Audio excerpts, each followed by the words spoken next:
نعي هيوت مالت كريستوسيو نعي هيوت مالت كريستوسيو أو نتكتنا من السيوتنا يو أو دخامنا من السيوتنا يو أو تنكنا من السيوتنا يو تسفان تنسن نسو تسفان هيوتنا يو مكران ترزحنا نسو عرفتنا هيوتنا يو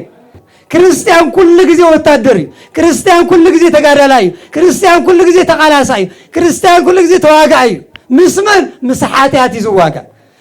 زي كم يجير كايز كالي حز حواتي مناسي هيوتنا كريستوس مخان نرجع له حدا أب حاتيات قعزونا تقعزنا أنت غنقن حاتياتني الناس سمعنا ناوي زاك زير تنمس قدسانينا نخون حاتيات بناس السرح صدقي بجنزب زجزا جيرهم زحاسو بتعم بزح سبي تغنقن بأنصاري صدق بناس أي حاتيات بجنزبي ناي هيوت مالت بلو ناي هيوت مالت كريستوس إيو حريق زين دمو نعاي هيوت مالت أبدي حريق زلهم كنا يسمع زلو نعاي هيوت مالت كريستوس إيو سلك قالوا أملاخنا እግዚአብሔር استمسገነ ይሁን إذا قال زي زركبلو ቅዱስ ጳውሎስ نبلنا نفلطو نا فيليبيسيس 7 ወይ ከዓ فيليبيسيس ናትባል ዓዲ ዝነብሩ ክርስቲያን ዝተላእኸ መልእኽቲ أم معرف حدا فقد إسرائيل حدا زركب قاليه قدس باولوس من يون تيلنا قدس باولوس ناي مجمريا هيوتو أبا إهداويان 15 عام زاكل كم نايتو فيت بيت كريستيان مسرت بوليكيدان زصنعه بوليكيدان ون كاب عبي ممهر جماليا لكاب زباه العبي ممهر لبام مستوعل زخون عبي ليك كاو أب أجرو خفي لزتمهاره قدس باولوس نزمنات حق እግዚአብሔር ተከቲሉ ዝነብር ዝነበረ دحرون أب دمشق وعزو كريستيان حدش تأمن تمثيله ويكع حدش كالي انقدا هيمانو تمثيله كساد جابز خدو اللي جزي بقناعات أملاك تأثيره كسادين كبارنا بزقو عزو لساعات كريستوس بعد تجلسو سفيح ميستر نجر ملوكوت ميستر سلاسي استجلس له عبي ليك نبيت كريستياننا مراحي زخانة قدس باولوس يزقال زي صحيفه ويكعز ملأخت زي تزاريوه قدس باولوس من الواس سفحت ملأختات كابروميك ساب إبراويان بتعمل بزحات ملأختات اللي يخيو أبزح الزلعلنا يا مصحف ملأختي قدس باولوس ناوسف فيليبيسيوس أبزل الملأختين 4 معراف زحازات نشتي مصحف كوينا انتو خونا جن بتعمل بزح ميستراز زحازاتيا إذا مصحف زي استزحف اللي بوتاون أو إسر بيت كوينو نايموت فرد تفريدو زمانو هيوتو أقلقلاتو زبق علو نموت داتا جزي عالم زي السنة وطلو موت تفريدو أو إسر بيت كوينو إذا ملأخت زي لإخوه إذا ملأخت زي انترت لنا قدس باولوس ناف فيليبيسيوس سوات نسو نايموت فردي تفريدو بمقرفتي انت جنغت له ويكع أب إسر بيت انت قرفت له انت هنا جن بتعمل زين نقز مصحافزي أو وحدات معرفات بتعمل سفيح زغونة قالت تحقوس زبلك عليه بمزحت وصحيفه معرف كل تخجمر تلو تحقوس يزل معرف 3 تخجمر كله تحقوس يزل معرف 4 يزل أما معرف حدون ناي هيوت مالت كريستوسيو ممات دم ربحي إيو يبل خمس موت يفلتي نجرجن مماتو أي حزنه نوم مماتو عرفتي نوم مماتو ناوغويتاي نوم مماتو نعملاخي نوم مماتو نافتي زفوتون زنافقون زلو غيو فصيمنا بእግዚአብሔር ዝጓዓዘሉ መንገድ ጉዕዙ ገይሩ ስለዝሐስብ ቅዱስ ጳውሎስ نوم ممات ማለት ረብሓ እዩ بارز قال زي بغويتا تحغوس زبل ناي تحغواس مصحف يلمون لقاونت ቤተ ክርስቲያን ይገርጽው ወብዝ መጽሐፍ زي ناي تحغواس مصحف أب حزن وش تقولين قدما سلا تحقاس حدا جزي أب تذكر كيدو سلا مرع زوج عصب اللي يهلو ديو يهلو أنت هاللي تايز بال زي عشاء يزبال ولا أب عند حزن كيدو سلا مرع عند حرصه يهو أبن حزن كير تحقوسن تحرد إلو تاي بحر السبزي واحد السبزي ناي مرص أجمل له إزبال كنا نملو حق نديزي أبن حزن يا حزن أبن تحقوس أنا مرعى أمرعى كذي سلا حزن توقيعه لك از السبزي نزمر عزي صلا يتقاوموا ويقع قني يزبال حق نديو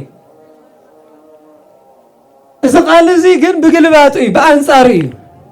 እግዚአብሔር زحازة سب እግዚአብሔር مسبع له زجاجة سب أبزو خونه يخون ساعات بإግዚአብሔር كل جزء سب تايو حجوس يخون زقبه حجوس نخون جن إذا قال زي دجاجيمو بلبه خلا خلله أيونه قال ناي هوت مالت تايو كريستوس يو زهر قال مالت يو انتاي مالت ناي هوت مالت كريستوس يتاي مالت يو من يو كريستوس كمون خنبل مخنياتنا تايو ناي هوت مالت كريستوس ينمال انتاي مخنيات لنا ويكعتاي مردات لنا لمن تاي بزح حساب قلدي مسله بزح حساب زخونه تسالقو مسله بزح حساب كابزي مردا استلعاله ناي هوتي زتنفس عير امبر منيو نابزل كالي فلسفنا زعاتو بطعم بزح حساب مخنيات دما لوسون حدا مخنيات خلته نغري مخنياتو اتناي مجمريا زفتو املاخو فصيمو بتخكل سلازي تردايو اتخالاي بتزفتو املاخو ناي እግዚአብሔር አብ በخرو ولاد زخونه ኢየሱስ ክርስቶስ ፈጽሞ خمز دحانه زي تردايو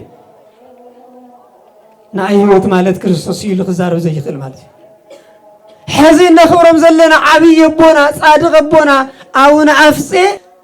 زم بوزيوم ناي هوت مالت ክርስቶስ ይሉም ስለዚህ ተጋደልዩ خلي يكون بزوبنا اون الف اون افصي ناي هوت مالت ክርስቶስ يو ممات وربحيو انا زغعزو غعزنا منقد هوت نا منقد بران نا منقد عوت نا منقد صدق نا منقد حق نا منقد سلام نا من እግዚአብሔር ገዛ زغعزل غعزዩ ይሎም ዝተቃለሱ ዝተዋጉ አቦዩ سويلهم كان سماي دب لهم زموسو زخونه منفس هيكون كان سماي سبيتن بحقاو من قد استولدوا كما خاتكم سبيو كما خاتكم اذنا እግዚአብሔር ቃል አብዝ ሰምዑ ተግባራዊ ንምግባር ዘይደንጎዩ ናይ እግዚአብሔር ቃል ናብ ልቦ ሞቴም በተግባር ዝፈጸሙ ናይ ህይወት ማለት ክርስቶስ ይናው ለዘጋጊሞም ዝገልጹስ ነው ረቦየም በሐሳብና ዘለና እግዚአብሔር ምስክላትና ይሁን ስለዚህ አብዝ ቃል እዚ ናይ ህይወት ማለት ክርስቶስ ይበኸመይና ኸምክን ልኽእል ሰብ ከመይገር እዩ ናይ ህይወት ማለት ክርስቶስ ይሉ ከዛረብ ዝኽእል ምዝራብ ቀሊል እዩ ምንም ጻገም ይወል ስለዚህ ተጻሐፈ ከመይሉ ክነብር ይኽእልኩም ይሉ እዚ ፍቅር እዚ ዝተረድኦ ይካ እዚ ቃል እዚ ክብል ዝኽእል ሓደ ናይ መጀመርያ ናይ ክርስቶስ ፍቅሪ ክሓድሮ ክለሎ ቅዱስ ጳውሎስ አብሮም መልእክቱ ምዕራፍ 8 فقد 36 كاب تايو كاب ناي كريستوس فقري زفلني مريو يبل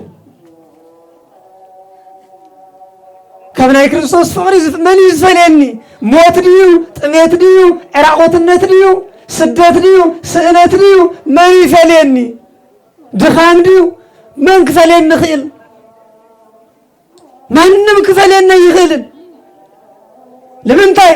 نباولس هيوت مالت منيو ناي باولس هيوت منيو ناي باولس هيوت منيو አይዞኩም መልሰለ ዓውልኩም ናይ ጳውሎስ ህይወት መንዩ ክርስቶስ እዩ ስለዚህ ካብ ህይወት ክፍለ ዝኽእል ሰብ አለ ዲዩ አሎ የለን ከለ ይኽእልን ካብ ህይወቱ ክፍለ ዝኽእል ሰብ ድሕርዳ ኮይኑ ታይ ዝኾነ ሰብ እዚ ክመውት ዝደልየ ሰብ ማለት كموز دليل سب تاي خميس ولا سبي زعبد سب تسفاز قرص سب سلام زسعان سب ويشت بچنكت انبر بእግዚአብሔር ቃል ዘይተመለሰብ ويشت بحلوف حاتيات انبر بمصاي برهان ويكعبنا እግዚአብሔር ምሕረት ዘይአምን ሰብ አብ እግዚአብሔር ዘይጽጋዕ አብ እግዚአብሔር ዘይውከል ምስ እግዚአብሔር ከነብር ዘይደሊ ናይ እግዚአብሔር ቃል ደጋጊሙ ክሰምዕ ፈቃደኛ ዘይኮን ሰብ እዚ ሰብ እዚ ካብ ህይወት ወፃኢ እንድሕርዳ ኮይኑ ሞት እዩ ሰብ እዚ ምናልባት ሞት ማለት ብናይ ቤተ ክርስቲያንና ቋንቋ አርባዕተ ዓይነት ሞት አለው እቶም ሰለስተ ምስ ኃጢአት ቀጥታ ምትእሳር ዘሎም እዩ እቲ ሓደ ናይ ጽድቅ ሞት እዩ እቶም ሰለስተ ናይ ሓጢአት እቲ ናይ መጀመርያ ካብ እግዚአብሔር ምፍላይ እዩ ሞት ዝበሃል ካብ እግዚአብሔር ምፍላይ ብስጋ ኻና ነበርካ ካብ እግዚአብሔር እዚ ድማ አዳም ዝሞቶ ናይ መጀመርያ ሞት እዩ ካብ እግዚአብሔር ተፈሊት 900 ክንደይ ዓመት ተቀሚጡ 30 ዓመት 930 ዓመት ሞት ኮይኑ ተቀሚጡ ካብ እግዚአብሔር ዝተፈለየ ማንነት ሞት እዩ እቲ ኻላይ ሞት ካብ እግዚአብሔር ዝተፈለየ ሰብ ግድን ዝሞቶ ሞት እዩ ንሱ ድማ ብስጋ ነፍስን ስጋን ዝፍለየሉ ማለት እዩ እቲ ሳልሳይ ሞት ነፍሱ ናብ ሲኦል ዝኣትወሉ እዩ እዚኦም ሰለስተ ምስ ሓጢአት ተኣሳሰሩ እዮም ሰብ ክፍጠር ከሎ ንሕና መጀመርያ ክንፍጠር ከለና ብስጋውን ክንመውት ኣይኮንና ተፈጢሩ ኣሕዋተይ እዚ ሕዚ ናይ ስጋ ሞት ዘሎ ንኣና ኣይተፈጥረን ከምኡ ክንከውን ኣይተፈጥረን ተፈጥሮና ንኦ ኣይኮነን እፀ ህይወት ዝተቐመጠ ንኡ እዩ ሰባት ብስጋ ከይሞቱ ምንቲ ኣብኡ እናሃለው ክልወጡ በብግዚኡ እናተሓደሰ ኸይድ ሰውነቶም እግዚአብሔር በብዝፈቀዶ ዕለት ማለት እዩ እቲ ራብዓይ ናይ ጽድቅ ሞት ዝበሃል ግን ንዓለም ሞት ምዃን ንሓጢአት ሞት ምዃን ንጽድቅ ህያው ምዃን ማለት እዩ ንሓጢአት ሞት ምዃን ማለት ሓጢአት ፈጺሙ ንኸይሰርሕ ሰብ እንታይ ምዃን ሞት ምዃን ንኣብነት ብስጋ ዝሞቶም መቃብር ዘለዉ ሰባት ዝኾነ ሓጢአት ክሰርሑ ይኽእሉ እዮም ክሰርሑ ይኽእሉ እዮም ኣይኽእሉን ዝሞተ ሰብ ጽቡቕ ስራሕ ክሰርሕ ይኽእል እዩ ኣይኽእልን ዝሞተ ሰብ ክበኣስ ይኽእል እዩ ኣይኽእልን ንምንታይ ሞት እዩ ምንም ክሰርሕ ይኽእልን ስለዚ ክርስቲያን ማለት ንዓለም እንታይ ዝኾነ እዩ ዝሞተ እዩ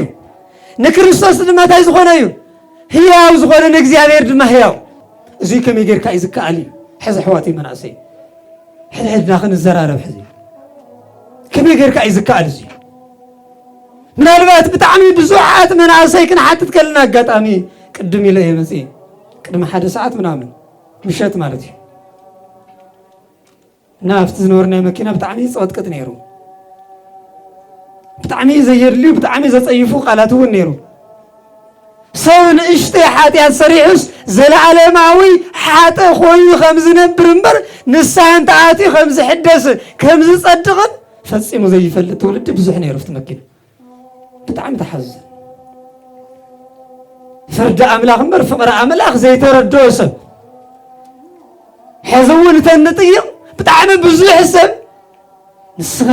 ቀፃሊ ህይወትካ እንታይ ዝመስል ተዝበሃል እንታይ ዝመስል ተትበሃል ኣነማ ሓጠየ ኣነማ ሲኦል ኣኾነ ገዛይ ኣነ ድማ ሲኢለ ከንቱ እኮ እየ ኣነ እኮ ዘይረብሕ እየ ኣነ እኮ ዘይጠቅም እየ ኣነ እኮ በቃ እግዚኣብሔር ዝፀለኒ እዩ ኣነ እኮ እግዚኣብሔር ዝተፀየፈኒ እዩ ኣነ እኮ እግዚኣብሔር በቃ ዘወገደኒ እዩ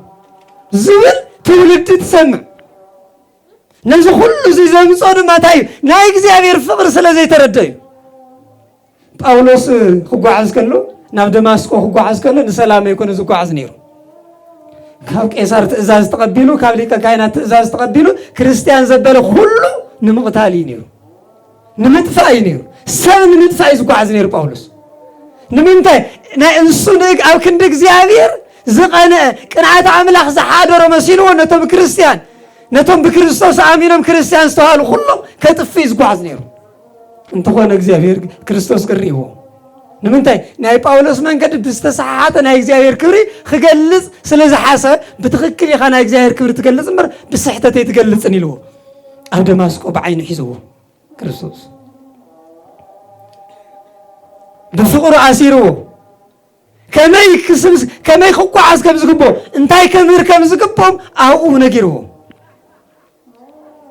ድሓር ጳውሎስ ዓይኑ ዓዊሩ ስለ ዝነበረ ዓይኑ ክድሕን ከሎ ክርኢ ከሎ ዓይኑ ስጋ ብቻ ኣይኮነ ርእዩ ሽዑ ዓይነ ልቦኑ እውልዩ ቦግ ይልበር ይህሉ ስለዚ ኣሕዋተይ እንታይ ክብል ደልየ ኣብዚ ዘለዕልኩ ዋና ምክንያት ኩላትና ንእግዚአብሔር ፈፂምና ክንቀርቦን ክነፍቅሮን ይግበና ፈፂምና እንታይ ክንቀርቦን ክነፍቅሮን ይግበና እንታይ ማለት እዩ ክነፍቅሮ ንሱ ናትና ህይወት ናተይ እስትንፋስ ንሱ ምዃኑ ክንምስክር ብውሽጥና ፈፂምና ክንኣምን ነተንፍሶ ኣየር ብዘይካ ንሱ ከም ዘይጠቕመና ክንኣምን ይግበአና እዚ ትንኣምን ከለና እዚ ፈጣሪና እዚ ኣምላኽና ዘቦና እዚ ንኣና እንታይ እዩ ህይወትና እዩ ህይወትና እንድሕር ዳ ኮይኑ ግን ኣብ ኩሉ ነገር ህይወትና ኣብ ውድቀትና ንሱ ህይወትና እዩ أبدي خامنا نسي وتنايو أبتشنكنا نسي وتنايو تسفان تنسى نسو تسفان هي وتنايو مكران ترزحنا نسو عرفتنا هي وتنايو زيكنا عمري قبلنا فالله حواتي مناسي حزي زلنا يو خنتات أزوات أقام خنتاتيو سبب بقولواتو زنبر زمسرلو بتعني أزي خوف منفس زوررلو جزينا زلنا بقولواتو بعقمو بفلتاتو تراي زنبر كابك زيادير وصاو خوينس نسو حيال نسو لعول نسو نقوس نسو خور غير زحسب تولدي زوصحنا له نزعنتو خابنا እግዚአብሔር ገዛ ወጻይ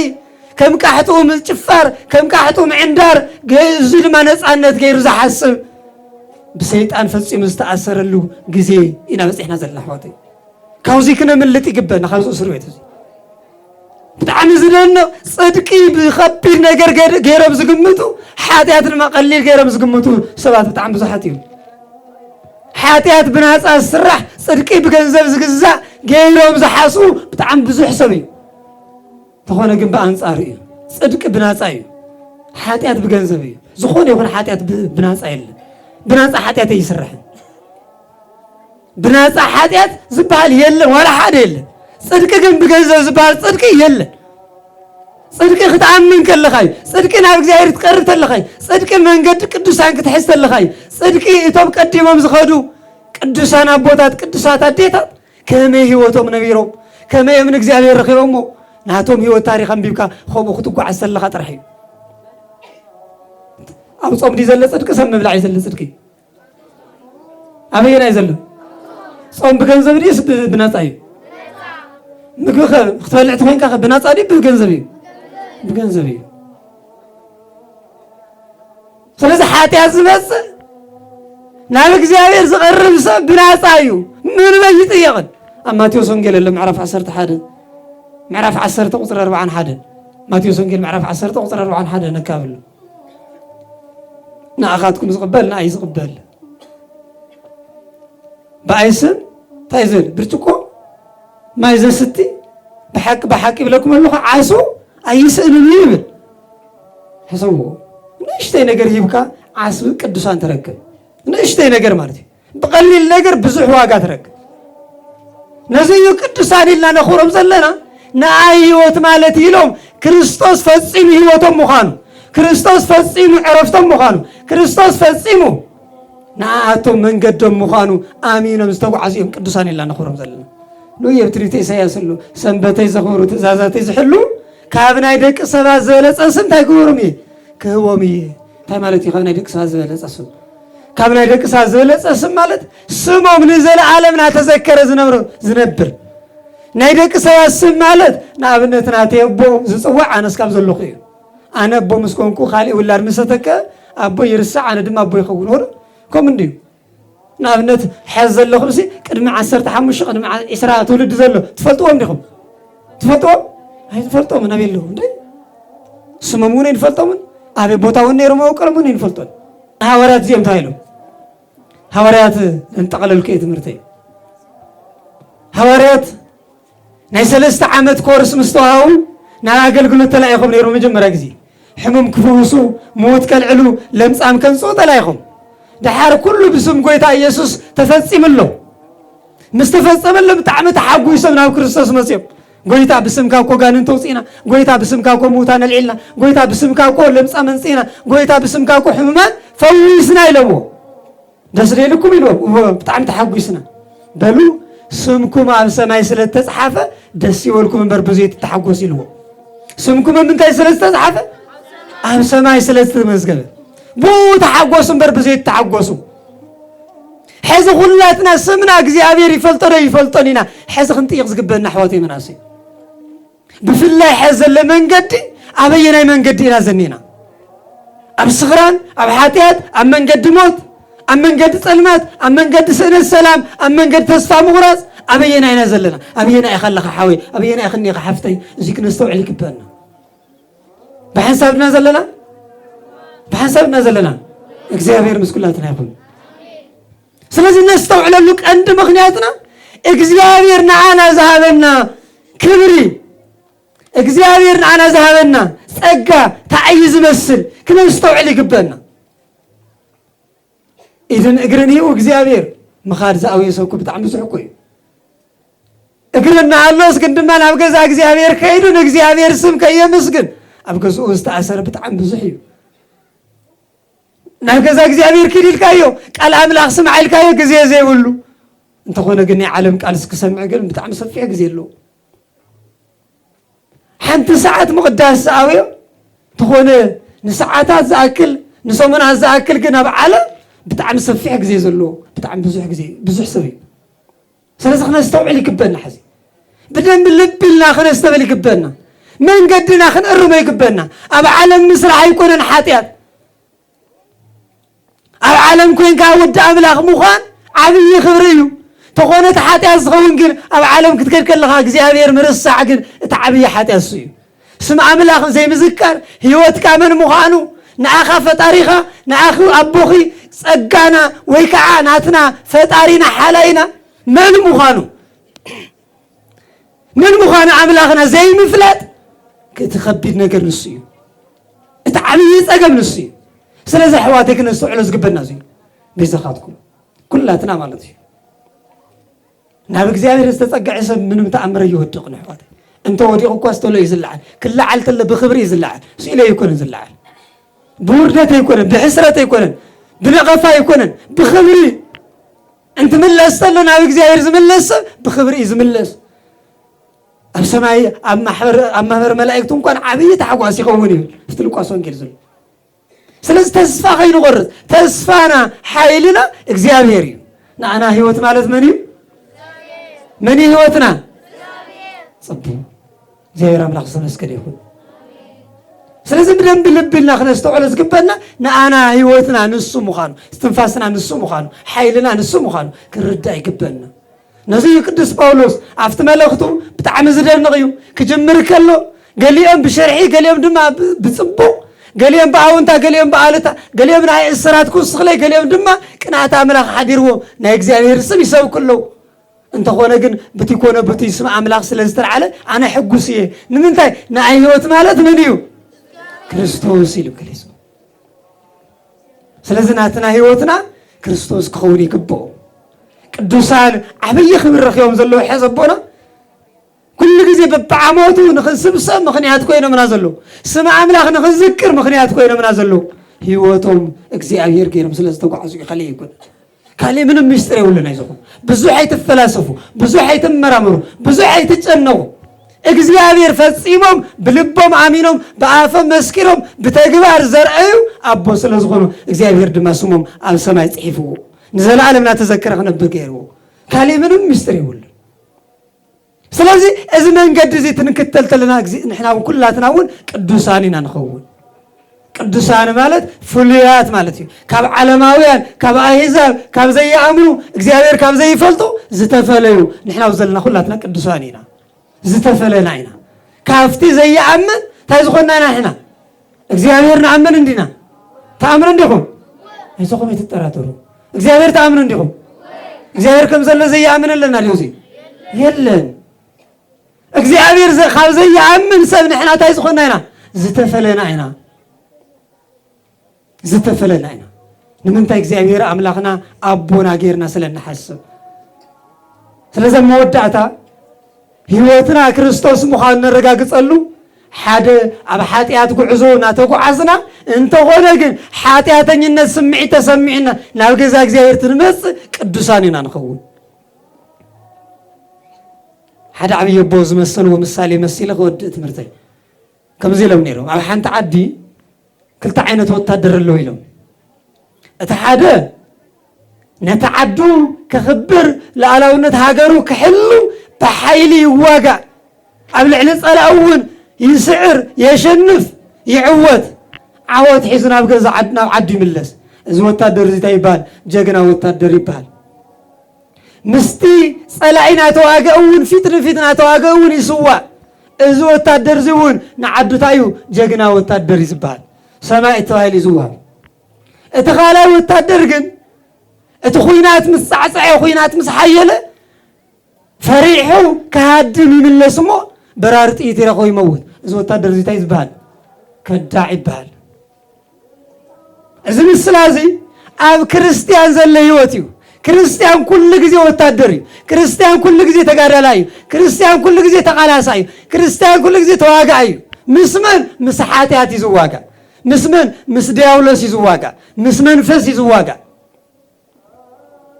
سلازي اتحقنيا كريستيان مسحاتيات انتواقعت له أوزي كنا نستعرض قبلنا حاتيات ناسرح كريستيان نجر كنا تسرح حاتيات كي تمارخه بتسرح حاتيات كي ودغه بتسرح حاتيات كي تشنفه فصيمو زعمن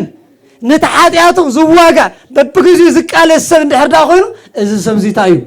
صادق يبال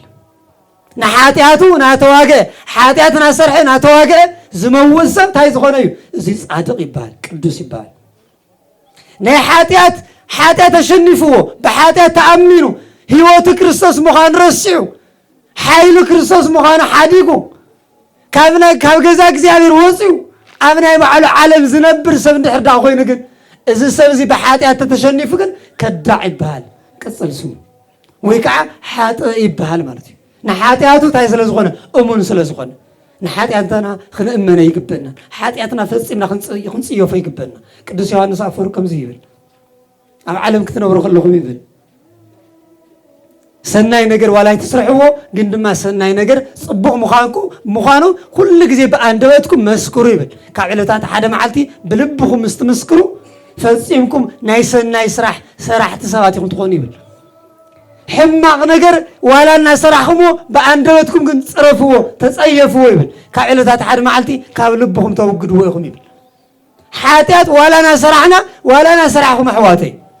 ኣብ ሓጢያት ዓለም እናሰኸርካ እንድሕር ዳ ኮይንካ ሓወይ ነቲ ስኽራት ጽላእዮ ጽረፎ እናሰረቕካ እንድሕር ዳ ኮይንካ ሓፍተይ ሓወይ ነቲ ስኽራት ተጸየፍዎ ጽልዎ ዋላና ሰራሕኩምዎ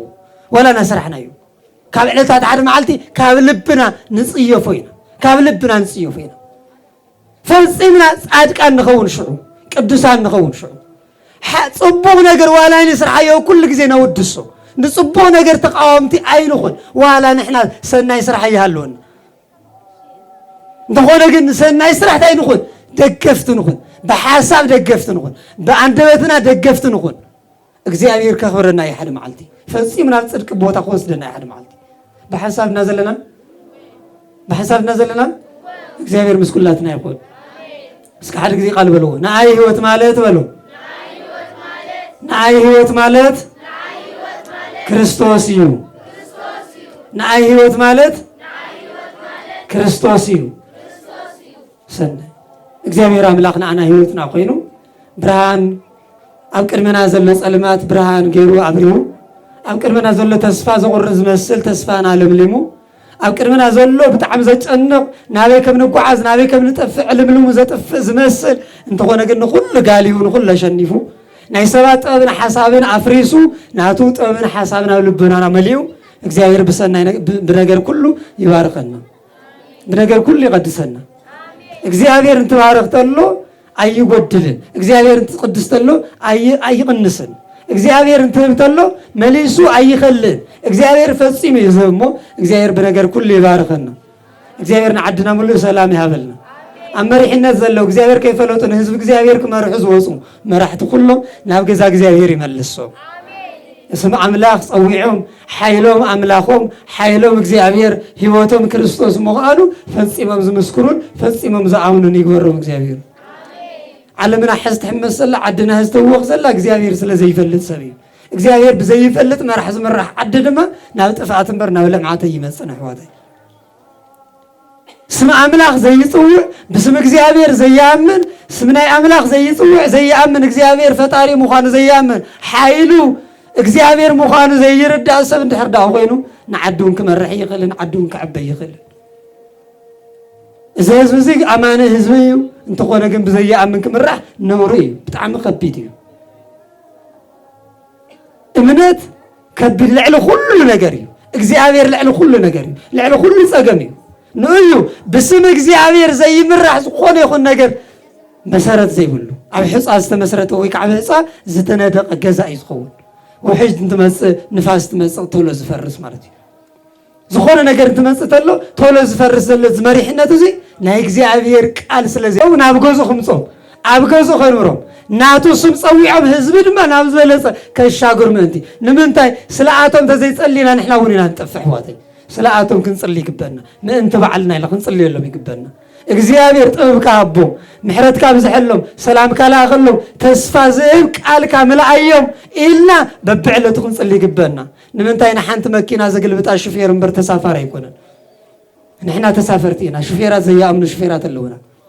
ስለዚህ ምስተውዓል ከዮም እግዚአብሔር ከአም በእግዚአብሔር ከአምኑ ናአቶም ምጽላይ የድል ማለት እዩ ኣብ መኪና ኮይንካ ምጽላይ እምበር ምርባሽ የድል ንምንታይ ከይደናገዝ ሹፌር ማለት እዩ ስለዚህ ንዞም መራሕቲ እዚኣቶም ክንጽልየሎም ይግበና እሞ እግዚአብሔር አምላኽ ብነገር ኩሉ ፍጹም ሰላም ይላኸልና ንዓድና ሙሉ ሰላም ይላኸልና ንህዝብና ሙሉ ምሕረትን ሰላምን ይብዝሐልና ኣብ ስደት ኣብ ኬንዳ ዘለው ህዝብና ድማ ምሕረቱ ኣብዚሑ ሰላም ኣስፊሑ ናብ መረበቶም ናብ ግዝያዊ ገዝኦም ዝምለሱሉ ኣብ ሓፂር እዋን ንኽኸውን እግዚአብሔር ድማ ኣብ ልብቶም ክፉኣት ኣትዩ ኣራርዩ ኣብ ልብቶም ጨካናት ኣትዩ ርህራሄን ወይ ከዓ ሰናይ ሓሳባትን መሊኡ ናብ ዓዶም ናብ ህዝቦም ንኽምለሱ ሰናይ ፍቓድ ይኹነልና ናይ ህይወት ማለት በሉ ክርስቶስ እዩ ስለዚህ ካብ ክርስቶስ ወፃኢ ካሊእ ህይወት የለን ካብ ክርስቶስ ወፃኢ ካሊእ ሰላም የለን ካብ ክርስቶስ ወፃኢ ካሊእ ዕረፍቲ የለን ካብ ወፃኢ ካሊእ ጉዕዞ ስለዚ የለ ጉዕዞና መንገድና ንሱ እዩ ስለ ዘመረናን ቃሉ ንኽንሰምዕ ኣብዚ ቅዱስ ቦትኡ ስለ ዝኣከበና ስለ ዝሰብሰበና ኣምላኽና እግዚአብሔር ዝተመስገነ ይኹን